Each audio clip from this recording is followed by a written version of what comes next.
These are the top lists to pull this month, February 2022, in your wholesale real estate business. In today's video, we're going to be using Propstream in order to pull the best list for this month, because understanding seasonality in your real estate business is key to not wasting time or money in your business. For example, during the summer, people are buying houses so much more compared to winter around this time, around February. And so your list may be different in February than it is in July. So we're going to drill into the raw data. We're going to be looking at foreclosure rates, cash sales, and other factors determining which list we should pull this month. If you all are interested in Propstream, check the link down below. With my link, you get 7 free days trial. It really helps support this channel. It helps me create good content like this for you all to see. All right, let's head right into the computer. All right, so now we're on Propstream. So this is what I'm going to do in order to actually do research directly on Propstream. So on Propstream itself, you can actually do research, not just pull lists. And this is one of the ways I do it. So I'm just going to go to a city.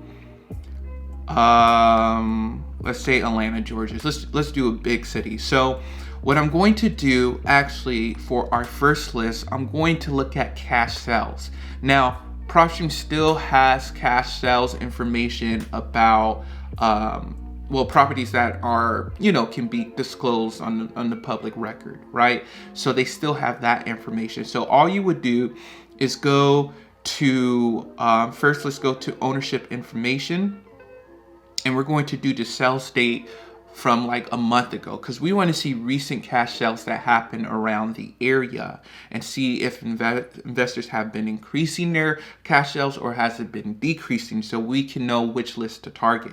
So we're going to do it back from December 15th of 2021 to January 15, 2021. Because sometimes it takes a while for a lot of data softwares to update their softwares. And so, we're just doing it in a month from the middle of last month to the middle of this month. All right. And so next we're going to go down to valuation and equity information. I'm going to put the minimum equity of 100%. So as you all can see, 1,144 properties were bought within a month's time recently, 100% cash, right? And so as you all can see right here on the side, there's no estimated loan balance. They have their estimated equity and different things like that. So that's one way you can research just the cash sales using Propstream. And let's just go a month previously. So we see that from December 15th to January 15th of this year, there's been 1,144 properties sold for cash. So I'm just going to do 1 month earlier. So what I'm going to do, I'm going to go to November 15th to December 14th, essentially, and see what happens. So 1,071. So cash sales in Atlanta has actually been increasing over the past month. And so with that, there's more investor activity happening. And let me just put December 15th to see if that would change anything. Okay, so a similar amount, because I think last time I did 15th to 15th. So I have to make sure I'm straight with that. Let me just do 14 since. All right. So from the 14th of November to the 14th of December, it was 1,071. So it's a little bit lower. So there has been a few more cash sales happening within the past month in January and December than the months before. So with that, okay, cash buyers are buying. So what can I do with that information? What you can do, you can target, okay, what type of properties they bought. Are they rental type of properties? Or are these properties that probably are flipped? And you can even go deeper to make sure they're specifically investors by putting non-owner occupied properties. And with that, it brings the list even down even more. Right? You can make sure it's individual investors or residential investors, whatever you can do. So with that, that's our first list. Just targeting, properties that cash buyers will buy, which is high equity, absentee, vacant properties, right? So we'll put that down for our first list. High equity, absentee. Boom. All right, so that's our first list, you all. And basically how you pull that list, you would just go to non-owner occupied. We'll go vacant properties, minimum years of ownership, let's say 5 years ownership, and then we'll do valuation and equity of let's say 50%. And here you have a list of people that you can target. Simple like that. All right, you all, I showed how you make that list before, so hopefully that's not a big deal. So another point of research we're going to do next is looking at foreclosure rates. So there's different foreclosure rates that I love to work with, websites and softwares. There's this one called Autumn. They have some of the best research out there regarding foreclosure rates. So right here is the chart of foreclosure filings over the past few years. And they just wrapped up 2021, which was about a month ago. And foreclosure rates have been down 150 to 151,000 properties, whether they started the foreclosure filings or they're in pre-foreclosures. That's the number, and it's 0.11% of all properties across America. And as you can see, during the recession, 09 to 2010, they were at its peak, but it's been going down even pre-pandemic. All right, but even compared to last year, it's much lower. So with that information, you can kind of look, is pre-foreclosure even a good list to target? But there's something interesting about this particular stat that I want to bring up to you guys. So for example, down here it talks about Q4 2021, right? And it said that Q4 foreclosure filings were up 23% from the previous quarter and up 82% from a year ago. So yeah, overall 2021 had lower foreclosures than 2020.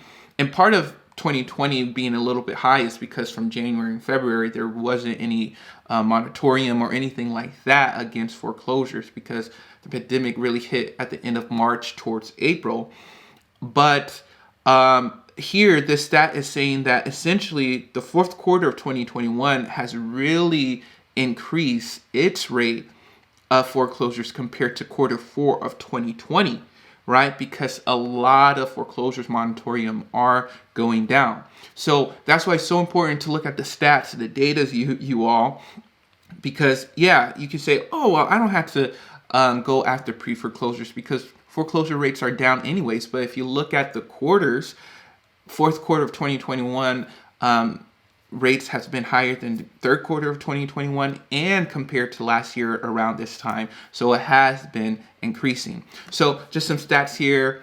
So it's at 151 for last year. Another thing, average days to complete foreclosures. It's just taking so much more longer to complete foreclosures. Almost 3 years for Q4 of 2021. Another thing is completed foreclosure rate. So as you all can see, we're still super low down here with foreclosures in America. So Q2 is when it really dropped, with the pandemic and everything. But its average rates are closer to up here. You see where it's like right below $50,000. I mean, not $50,000, 50,000 filings.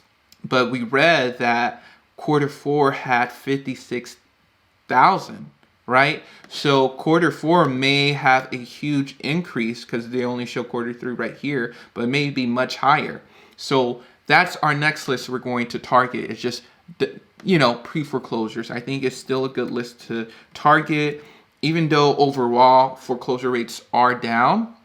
But with this specific detail, knowing that Q4 has been increasing, we can target pre-foreclosures. All right, and so how you pull that, you all, you just go to filter and you go to pre-foreclosures and bank-owned properties, and you notice if there's a default on their property, right? And so we can't exit out of all these other, it doesn't have to be a vacant property, it doesn't have to be non-owner occupied. It doesn't have to be like 50% equity or more or 5 years more. We just want to look at that. And so It's still a super small list, but it's a list that you can still target. All right, so the next thing I want to look at is just looking at the MLS data, right? And I know a lot of people say Propstream doesn't have MLS data or anything like that, but they still have this MLS status information, which is available on public record. And so the thing that I want to do, instead of looking at failed MLS listing, if you do want to look at failed MLS listing, you can use a software like Batch Leads. You know, you can check the link down below. Batch Leads is also a really good platform where you can pull lists. But yeah, that's another thing that you can look at. But with MLS status, what we're going to look at properties that's been on the market for over 60 days, right? Then we can know or, you know, target that list. So that would be our final list for the month of February. MLS listings, 60 days or more. And every month, you all, these lists change. And so hopefully every month I can give you all an update on everything like that. But essentially here on Propstream, what we're going to do, let's exit out of this pre-foreclosure list. We're going to go over to MLS status. We want it to be on the market, and we want to be the days on market minimum 60 days. All right, you all? So you have 1,200 properties. But another thing that I advise you all to do is go to MLS status right here and only show the active listings, because you don't want to go after a property that's under contract already with a seller currently, or, you know, about to close. So you're just going to do active MLS status where it's still for sale. It's still on, you know, the platform that you can target. So this is a really good list to target, you all. And if you want to drill down even more, you can go to ownership information. You can put like, let's say I want them to own it for at least 5 years. I want, what else? You want some equity in the property. We can put 30%, and that will drill it down even more. So these are specific lists. They're much smaller lists, but they're targeted so you all can go out there this month, in the month of February of 2022, to either tell your cold caller to call or send out lists. Because once again, you all have to look at the seasonality of things and work accordingly, because you don't want to waste money on lists that you shouldn't be targeting during a specific time during the year. All right, you all, hope you all enjoyed this video. Once again, check out Propstream, link down below if you're interested. It really helps support this channel. We'll hope you all have a great day. Talk to you all later.